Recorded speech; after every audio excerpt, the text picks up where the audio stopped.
Hi everyone and welcome to today's vlog, a pretty exciting one at that, especially for those who love seafood. I'll be reviewing two different Japanese restaurants in Sydney, one being a high-end expensive sushi restaurant and the other being Conveyor-Belt Sushi. So I'm pretty curious to see how they vary in taste, texture, price and presentation, so let's go find out. The first venue that I've come to is Osaka, which is an intimate, hidden kaiseki / omakase restaurant in Glee. I've actually been here once before and I had their kaiseki set menu, but this time I'm doing an a la carte menu and I've selected a bunch of different types of sushi as well as some warm dishes. I did get told that the uni was sold out, which I was really looking forward to, but that's okay, I will have to try another time. I'm excited to try all the other dishes that I've selected. The second place I'll be visiting is the second highest ranked sushi train in Sydney. I actually wanted to visit the number one highest ranked sushi train in Sydney, but I had a peek at the menu online and they didn't offer as many similar or the same dishes as Osaka Bar. And for a closer and more accurate comparison, I thought I'd choose somewhere that offered very similar items. So let's go see how they compare. And because Conveyor-Belt Sushi usually plates them up in twos, for any dishes that have two, I'll be halving the price for a more accurate comparison.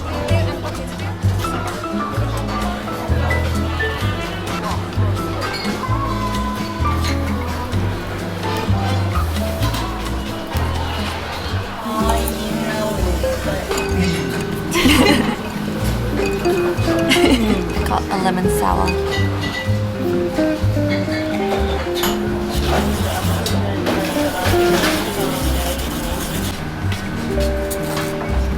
The chef is freshly grating the wasabi in front of us. He said it's fresh from Japan.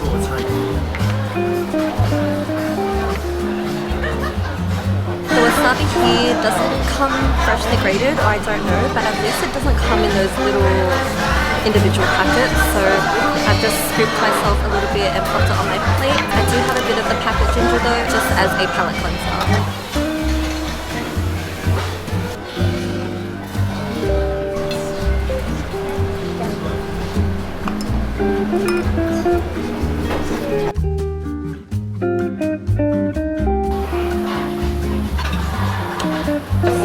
Bunch of things on the iPad and they came out all at the same time. Itadakimasu.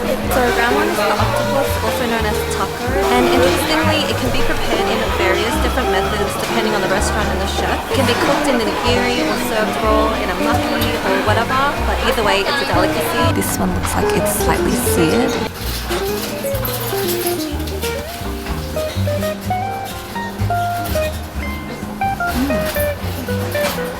Sliced really thinly, so it's very tender. This one is really soft and really delicious. I can tell the colours are already really different. This one's a little bit more white and purple, whereas yesterday's were a little bit more translucent. It's also wrapped in a little nori, and it's also glazed with some sauce on top.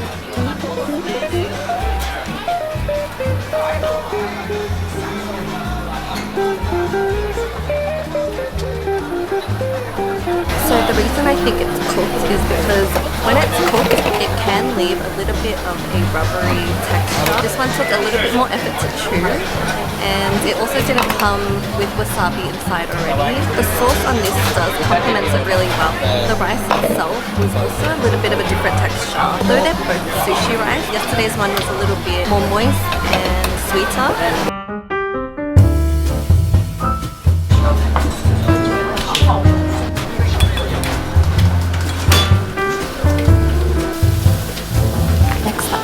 The tuna, or also known as the maguro. The akami part of the tuna is the leanest part of the fish. Its flesh is bright red in colour.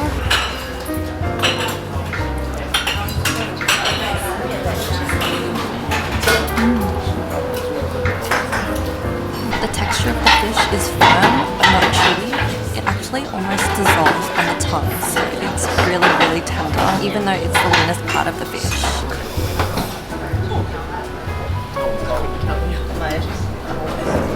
The otoro. So the otoro is actually the most desirable part of the tuna fish. It is the fattiest part of the fish and comes straight from the fish's belly. It typically is more expensive than other parts of the fish, such as the akami or the chutoro. You can see that it's got like a marbly texture, and marbling is usually a word that you use to describe meat, but you can see it clearly with this fish, and the fattiness of it just makes it melt on the tongue. It's also got a little bit of that fresh wasabi on top.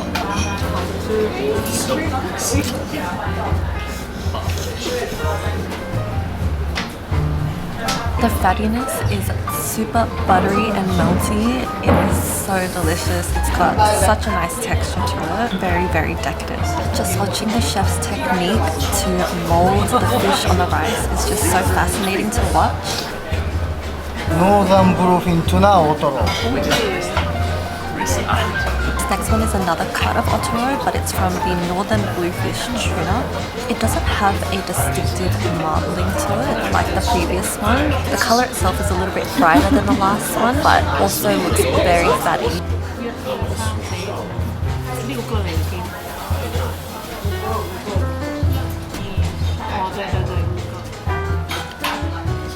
Whoa.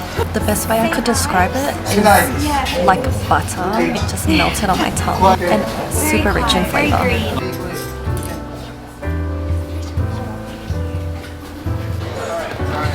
I was able to order the tuna in a set of 3, so I'm saving a bit here, and because I had 3 different types of tunas yesterday, it works out perfectly. I ordered the bluefin tuna in 3 ways, and similarly yesterday's one was also bluefin tuna. I'm going to start off with the akami. You can tell it's the akami because it's got a bright red flesh. I'm going to add a little bit of the wasabi to it. Let's try this.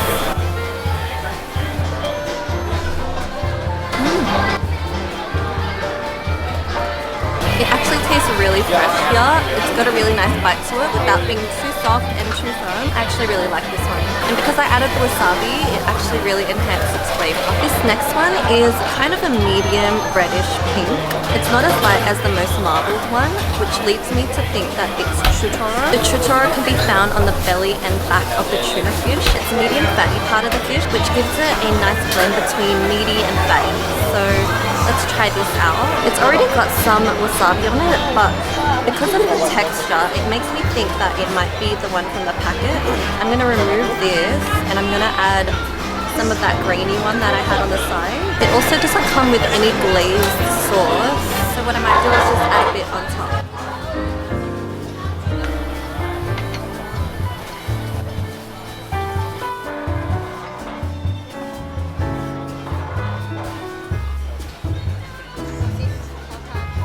Really easy to eat.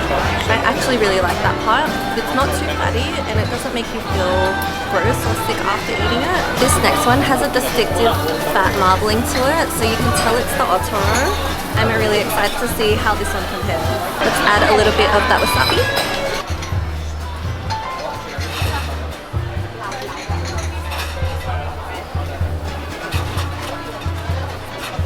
Fattiness of it really helps it melt on the tongue.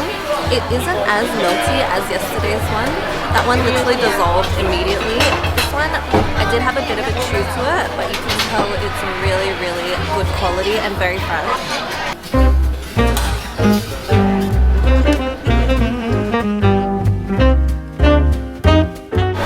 Is the ocean trout versus the salmon, and whilst both are very similar, and the ocean trout actually comes from the same salmon family, they're a little bit different. So the trout is a freshwater fish and generally smaller and more slender than a salmon fish. Salmon can be a freshwater or a saltwater fish and generally has a higher fat content. This next one is the ocean trout. Let's try this.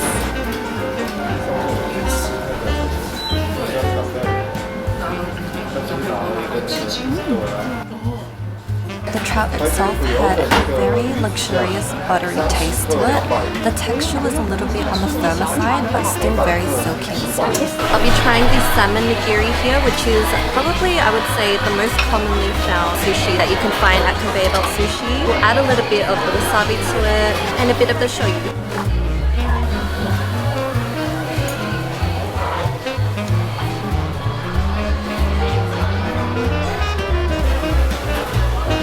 salmon itself is quite standard.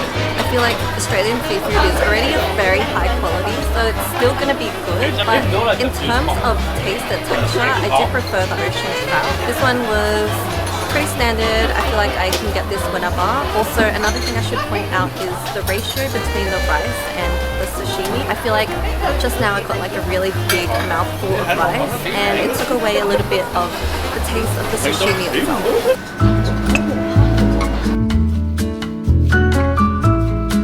So I got my first hot dish, which is the seasonal chawanmushi. Chawanmushi is a Japanese savory egg custard, and this one is an oyster one.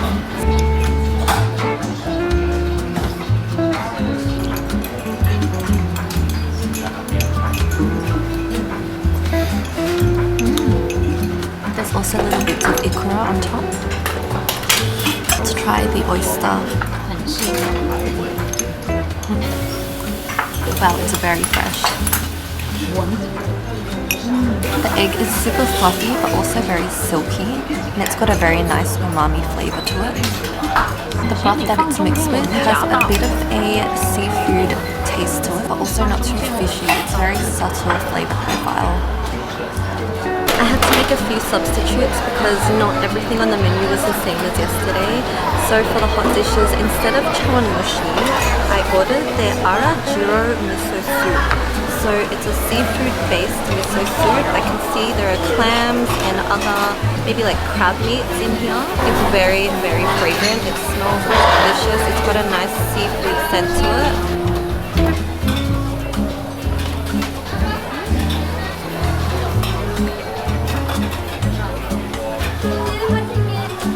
It's got all these chunks of seafood in it.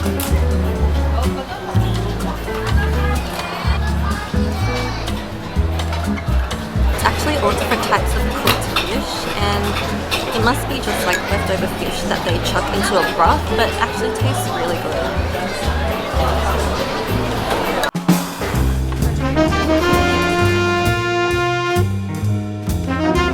The next sushi that I got was the Hokkaido scallop, and I got it in an aburi style, which is a Japanese technique of very lightly searing the surface. It's coated in some of that sauce on top, very lightly. Itadakimasu.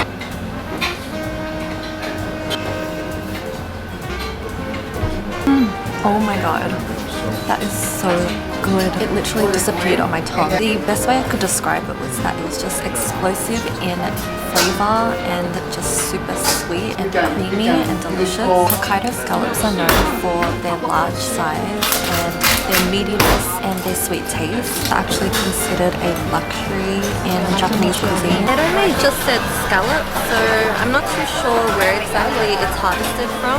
Let's add some of that wasabi and show you.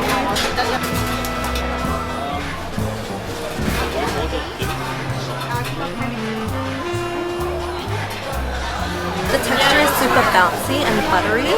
It actually has a very fresh, light taste to it. It's also got a natural sweetness that just moves around the mouth. Now, when I was doing my research, I found out that swordfish is not typically used in sushi, or not as commonly used as some of the other fishes like salmon or tuna. So I'm excited to try this, and all the more reason to choose it. And if it is used in sushi, it's usually cooked or seared or grilled. That usually enhances its flavor and texture. So here at Osaka-ba, we're having it seared with garlic butter. Who doesn't love garlic? Look at the char on top of the skin, and it's glistening with that garlic butter. Yum.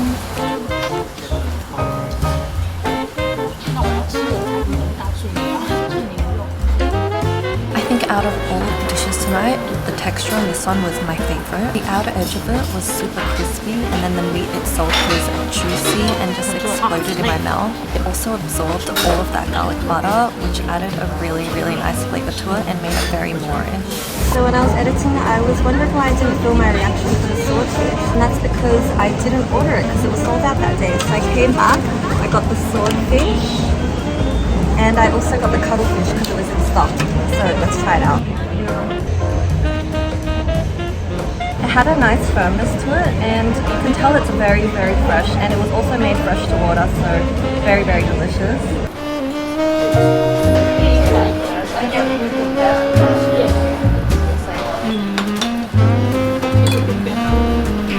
cuttlefish. This next one is cuttlefish. So cuttlefish actually belongs to the same species as squid, and while I'm no squid expert, I do know that it's a very versatile type of fish. It can be prepared in many different ways, including cooked or raw.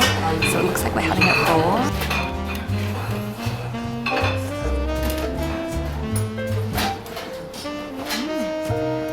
The meat is bright and slightly transparent in colour.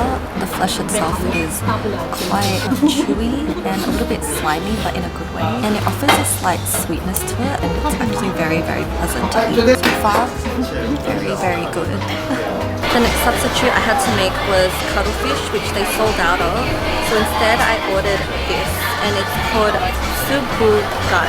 Looks like it's got a similar flesh to it, which is kind of white and slightly transparent, and it looks like it might be on the chewier side too. Probably would be a good comparison.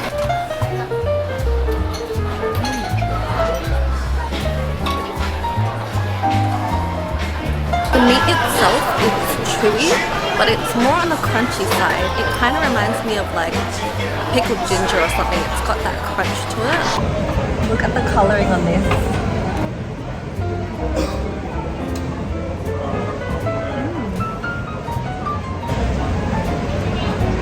It's got a very bouncy texture to it. Weirdly, the texture almost reminds me of jackfruit.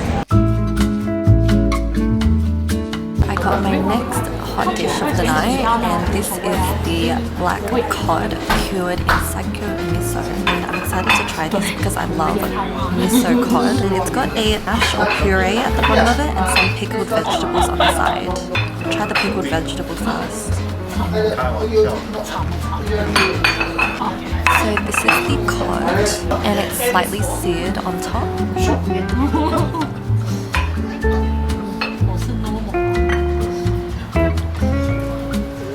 I actually really like this puree at the bottom.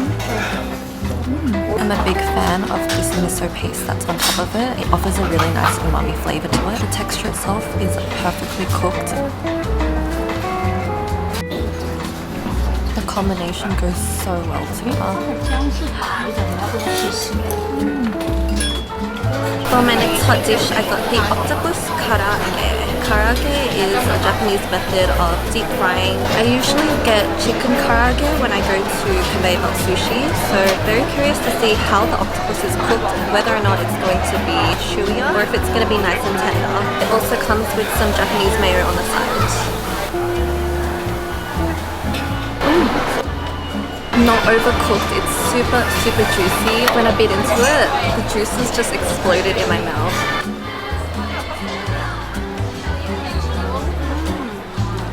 The outside coating of the crumb is also not too thick, so it's very light and easy to eat.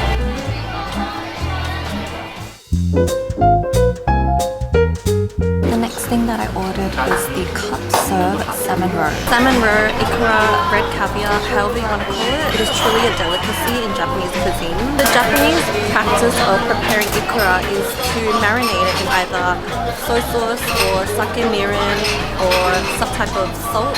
It's one of my favorite seafood items, but it can be a little bit controversial because it tends to have a little bit more of a fishy taste than other seafood items. What I like about it is that it's rich in flavour, and the flavour just bursts in your mouth like a little, thank you, it pops in your mouth. It's a little ball. So this one is served directly on top of the sushi rice and also topped with that freshly grated wasabi. So let's try this out. It's got a striking red-orange colour to it. And make sure to grab a little bit with the wasabi as well. Itadakimasu.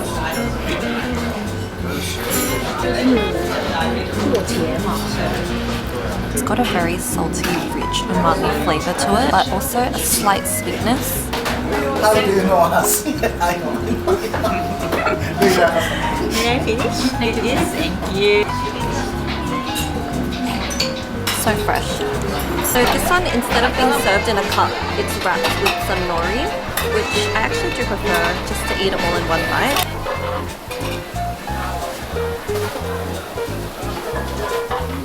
It just bursts in the mouth. Honestly, hard to get this from. Like little crystal balls. This time I got a plum sour. I liked it.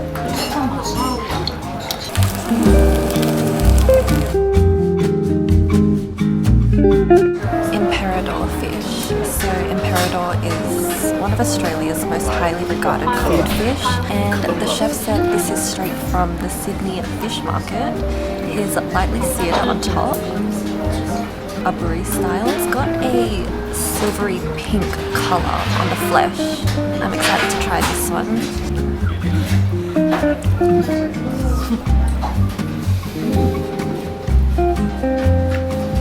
The texture and taste is very unique and right up my alley. It almost tastes like aburi salmon, but slightly different and very, very, very mild fish flavour. It's surprisingly sweet and quite delicate, and I think it does help that it has that little coating of sauce on top.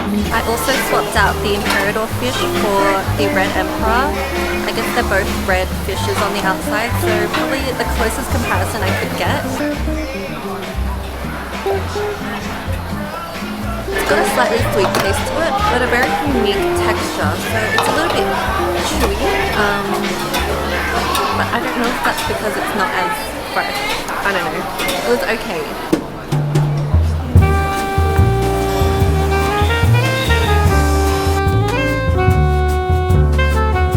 This time we'll be enjoying the scampi sashimi. Scampi is similar to a shrimp, but probably closer to a tiny lobster.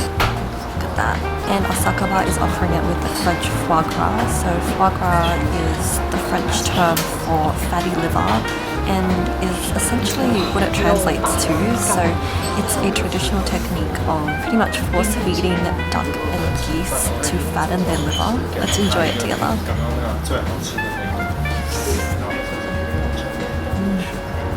It was paired really nicely with that foie gras, which added a caramelized, savory taste to it. I really do love the technique of aburi because it adds that slight crispiness on the very, very top layer of the skin. It really makes it very pleasant to eat.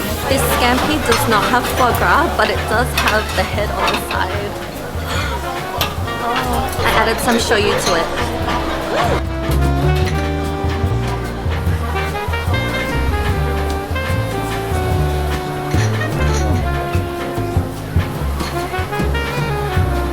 I honestly find scampi sashimi to be so delightful to the taste buds, and whilst the foie gras added a nice caramelized texture and flavour to it yesterday, I think I do prefer the scampi sashimi on its own, so this was so delicious.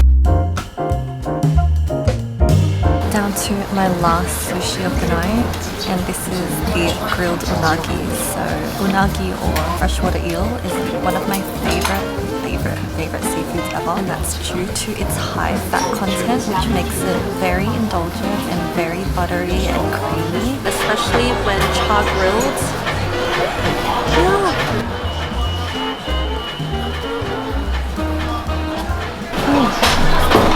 That one just melted on my tongue. It was so good, and it had a nice sweet savory sauce glazed on top. One of my favorite flavor combinations.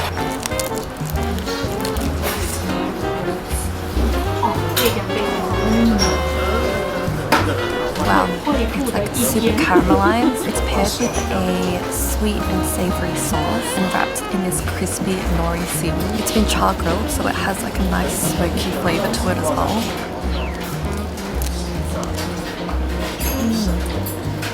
This is the highlight.